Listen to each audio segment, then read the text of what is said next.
Hello there folks, I'm Dan Brown from a sort of interesting life.com. You're joining me under an echoey bridge for a change of scenery for once, and today we're going to have a look at some of my biggest boating regrets. If I get out of that echoey bridge, because to be fair that was a lot more distortion on my voice than I was expecting, hopefully you're not being shaken around too much as I walk here. I suppose really the absolute first thing that I want to show you is my only real proper regret of things that I should have been doing and should have done but didn't, and that is of course the paintwork.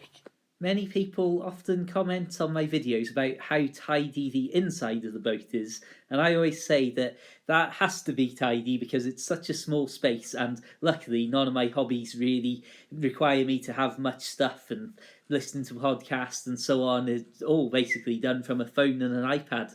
But the outside of the boat, I always say, is the thing that I am the most sort of regretful and ashamed of, because instead of just getting on top of all these little paint chips and these little rust patches as they appeared and as time went on, I've just let it build up and build up until it's become basically a job where I just need to go straight over it all and completely repaint the top section, which will be going on next spring, or just basically after we get the next series of bad weather months out of the way.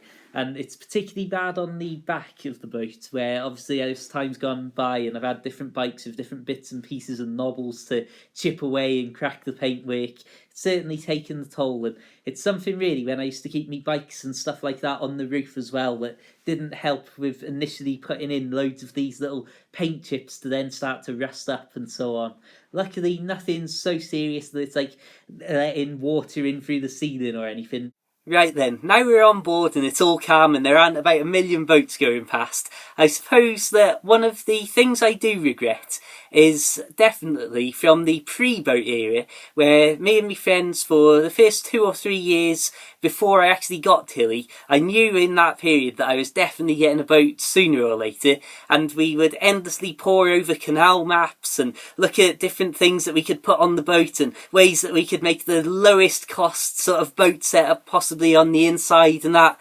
But what I didn't think to do during all of those years was actually learn something more sort of practical in terms of the mechanics of a boat and engines and things like that. And I'm not talking just not really knowing much, I'm talking not knowing anything. And so when I then had the initial engine heating problems and it would overheat, and then the cooling system was leaking and it was drinking water gallon after gallon after gallon, and all of those crazy adventures and misadventures of the original boating months, I didn't have a clue really anything at all to do with what was going on. As soon as I lifted up the deck boards, it was like, well, my knowledge has just ended, or it didn't really begin.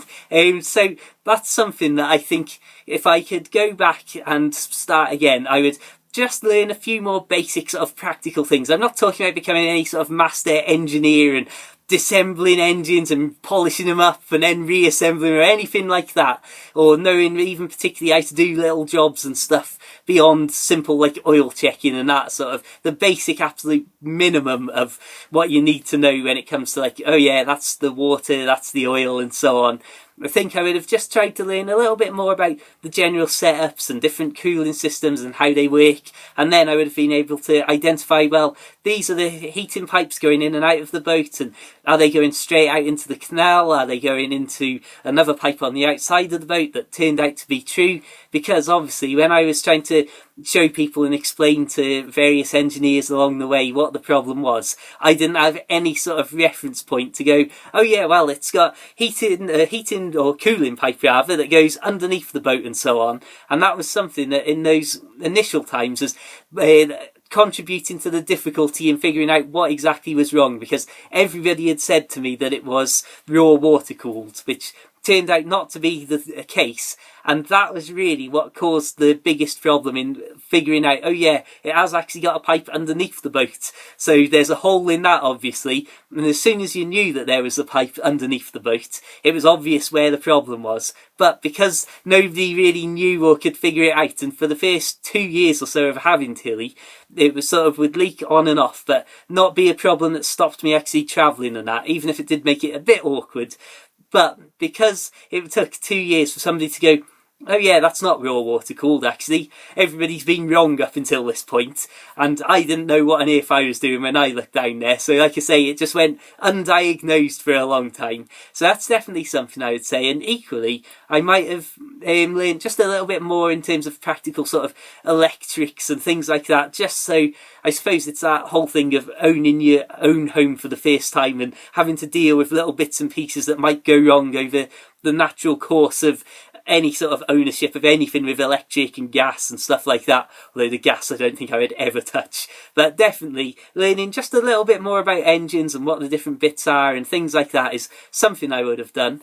Anyway, I'm not going to talk at the camera too much, and I have done a lot of talking at the camera for this video in the past, but because there were so many boats going past and distractions and stuff, I don't really like the way that the footage turned out. So I think we will head over to Maysbury now for a nice little boat trip, and I'll carry on talking a little bit more about my biggest boating regrets. Right, let's get on board and have a lovely trip. Right then, I hope you're ready for an absolutely beautiful and incredibly slow boat trip just around the corner past these boats ahead. And I suppose to finish this video off, there's two things that I want to say about what I really regret. And it's not a physical thing, it's not a specific incident, it's not even some of the stuff that I really should have got around to doing by now, such as putting proper big solar panels on the boat and so on. Because things like that I can just do at any given moment. So it's not really something that I can regret, even if it's something I should have done, if that makes sense. No, what I really regret is just how terrified and nervous I was about everything when I first got Tilly. And it's something that when people send me messages and ask me for advice about, oh, I'm getting a boat, have you got any tips and things like that, I say the usual bits and pieces and I'll do videos on this. But the thing that I really sort of regret is just being terrified of everything, basically. And I'll always say that the original time and first few months that I bought Tilly and then got on board and did the huge 100-mile boat trip and did my first ever locks and did 60 of them in just under 2 weeks and had all of that incredible, going from basically not having a boat and only ever having one small day boat experience of any sort of narrowboat to immediately being, oh, I now own a boat, I've got to fetch it 100 miles and 60 odd locks back across the country, and on top of that, try and figure out exactly how I'm going to live on it. And that gave me, as a natural sort of worrier and nervous type of character, especially back then a few years ago, before like these last years have sort of changed me and forced me to grow up in a lot of respects.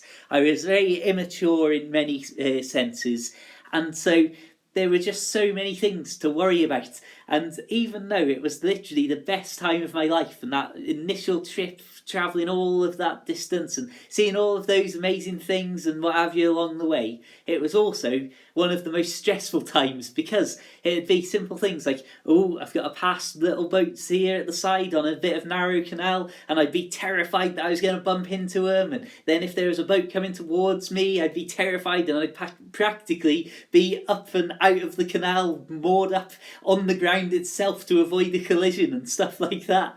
And I'm very happy to say, by the way, that I've still never ever hit another boat on Tilly, although many boats have bumped into Tilly over the last few years, I can say that much. But it's simple stuff like that. And I remember I'd be lying in bed at night and I'd be hearing drips of water if it was raining, and I'd hear that dripping and it would sound like it was coming from inside the boat. So I would stress and worry and fret and be scouring all over the boat for hours and hours, thinking, oh no, what's happening? Where's this water coming? Is it sinking? And all of that sort of stuff. Touch wood. Don't know if you heard that wood being touched in the video then. Obviously the boat did not sink, and I hate to tempt fate by mentioning it, but as I figured out pretty soon, oh, it's just water dripping through the decking into the watery bilge just below the engine, and it's nothing to worry about, just put the bilge pump on and off it'll go. But it's simple stuff like that that could cause me a lot of stress and worry, because it was like, where's the water? Where's it coming in? And I'd be out listening, and it'd be like, no, it's definitely coming from inside the boat somehow. And just simple things like that. And like you say, just actual boating. It's like now, things like going through the locks and that I just do. And I don't even think about it really. It's just something, it's like, oh, there's locks coming up. Yeah, we'll get through those. It'll take a while. But it literally took me forever to actually start doing locks on my own and not have friends there. I think it was a year before I started doing them regularly without having other people on board to help me through them. And it's again simple stuff like that looking back now, it seems ridiculous that I was ever so worried about it. And again, I couldn't even begin to tell you all of the tiny little things like dripping water sounds, random creaks, and stuff like that I could worry about. And my mind could think, oh yeah, right, I'm going to settle and make him stay up all night worrying about this tonight. And it's simple stuff like that sounds ridiculous even to me as I'm saying it now, and I literally lived through it. But ultimately, now that I know what I know, I can't believe I was ever like that. So just if I could go back and relive everything and just say, Dan, relax, it's all good, calm down, everything's fine, then I would definitely do that. And equally, with being sort of a naturally shy sort of person, I would say my other thing that I regret is not getting sort of more involved in the local community. And I already knew a few people on the boats locally and people who were involved in the canals in some way. But it's just like over this last year, and with all of the amazing support from YouTube and the amount of people who stop and speak to me and have their photos taken, all that sort of crazy stuff, it's literally things like YouTube and that effect of so many people already know me and know so much about me has led me to make more friends than I ever would have by many times if I had not have done the YouTube stuff. And basically had other people approach me and say, all right, Dan, how are you? Oh, there's Tilly. Oh, it's great to see you, and all that sort of stuff. Because I would have never had the sort of the bravery and the general sort of outgoing nature to go out and make these friends. And again, it's an unbelievable thing and an unbelievable influence that YouTube has had on my life. And if I'd have just been a little bit more outgoing from early on, then I wonder how many more friends and how many more people I'd know and what other stories I'd have. Because as many people may know who know me in real life, I like to keep myself to myself really, and I'm not one for going out and doing great big things and big parties and anything like that. But it's definitely something that's opened my eyes, particularly over this year, with just the sheer amount of people that I've got to know.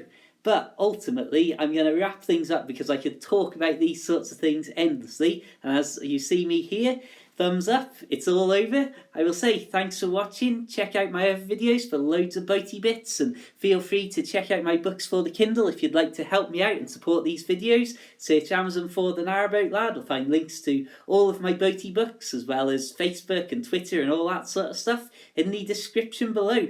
Until the next time though, keep it boat worthy, have a fantastic day, and of course, farewell.